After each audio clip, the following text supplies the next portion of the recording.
अब आता है बच्चों गोली दर्पण से प्रतिबिंब बनने के नियम। बच्चों गोली दर्पण से प्रतिबिंब बनने के भी कुछ नियम होते हैं जो इस प्रकार हैं।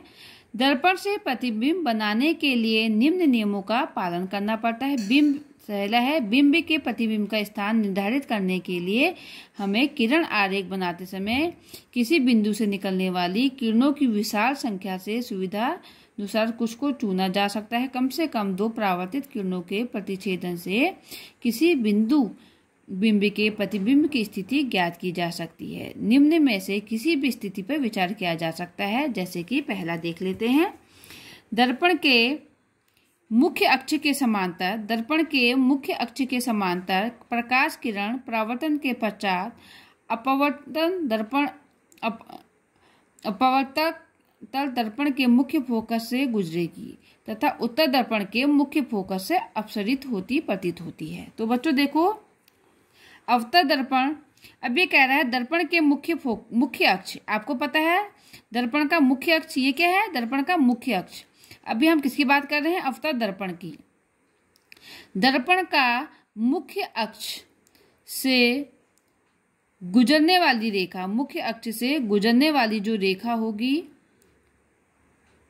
तथा उत्तर दर्पण से जो गुजरने वाली रेखा होगी मुख्य फोकस से अपसरित होती है, मुख्य फोकस से अपसरित होती है। देखो मुख्य फोकस से, ये मुख्य फोकस से निकलती है।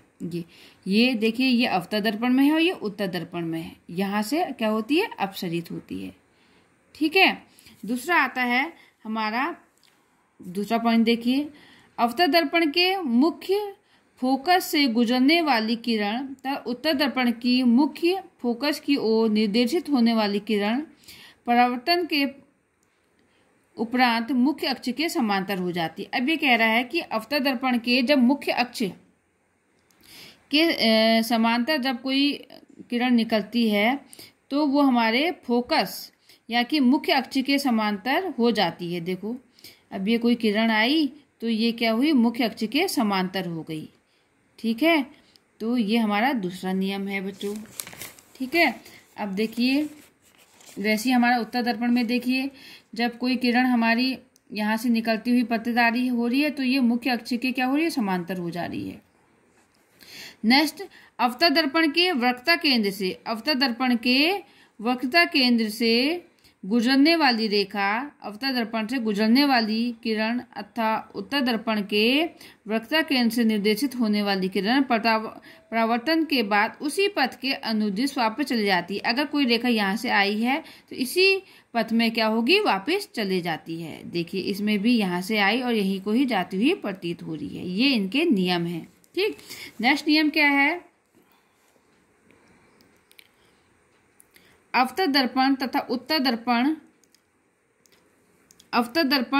दर्पण के बिंदु P, ठीक, की मुख्य अक्ष से, ये क्या है, मुख्य अक्ष से तिर्यक दिशा में आपतित किरण, तिर्यक देखो एक ऐसी गई एक ऐसी गई, नहीं तिर्यक दिशा में आपतित किरण तिर्यक दिशा में ही परावर्तित होती है। अगर कोई किरण जो है तिर्यक उसमें आई है तो वो क्या निकलेगी, तिर्यक में ही परावर्तित हो जाएगी। जैसे कि हमारा प्रकाश नियम था, कोई किरण हमारे इसमें आई है तो वो परावर्तित भी उसी ही डायरेक्शन में होती है, दूसरी डायरेक्शन में उसी एंगल पर हो जाती है।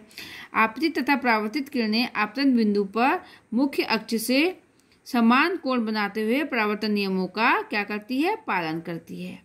ठीक है, वैसे ही हमारा उत्तर दर्पण में देख लीजिए, इसमें भी देखिए किरण कैसे आ रही है, ये देखिए ये आपतन कोण और आपतित किरण और परावर्तित किरण जो जिसमें दोनों का कोण क्या होता है, बराबर होता है। ये देखिए ये, ठीक है, तो ये तो हमारे क्या थे,